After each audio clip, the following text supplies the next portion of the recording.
আমি অতি সংক্ষেপে বলতে চাই, মামুনুল হকের সাথে আমার ব্যক্তিগত কোনো শত্রুতা নেই। আমি তার মঙ্গলকামী, আমি তার হিতাকাঙ্ক্ষী।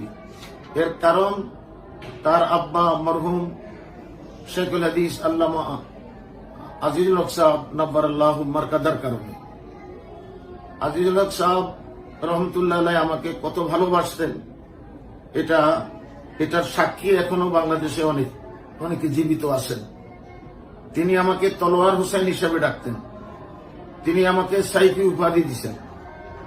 সেই শেখুল হাদিস সাহেবের ছেলে আল্লামা মামুনুল হক, শেখুল হাদিস ইবনে শেখুল হাদিস, তিনি আমার ব্যাপারে এরকম একটা জঘন্য কথা বলবেন। উনি ওনার বক্তব্যে প্রথমত আমাকে বসিয়ান আলেমে দ্বীন হযরত মাওলানা দেলাওয়ার হুসাইন সাহেব হিসাবে উনি অ্যাড্রেস করছেন, কি সুন্দর।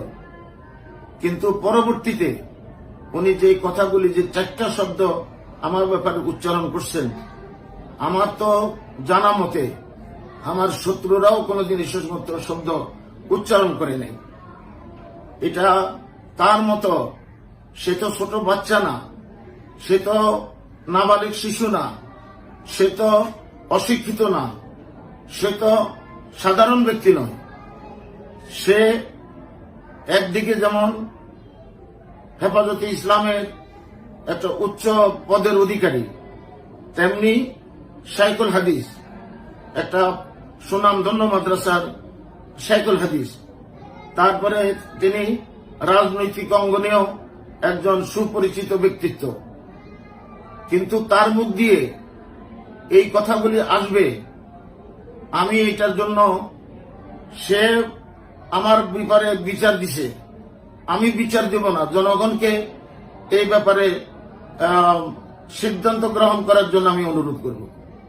আমার ভুল হইতে পারে, আমার ভিডিও, যে ভিডিওতে উনি ক্ষিপ্ত হয়েছেন আমার উপরে, সেই ভিডিওতে আমি বলছি যে মামুনুল হক সম্পর্কে আমি যে কথাগুলি বলতেছি, এগুলি যদি আমার ভুল হয় আমি তার কাছে অনুতপ্ত হব।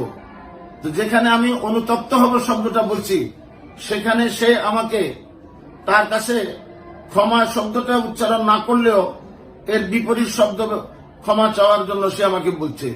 যদি ক্ষমা না চাই, তার সাথে যদি এই বিষয় মীমাংসা না করি, তাহলে সে আমাকে একটা থ্রেট দিছে, এটা আমি মনে করি। সে বলছে যে আমার আব্বার যারা ছাত্র আছে, ভক্ত আছে, তারা যেন এটার বিচার করে।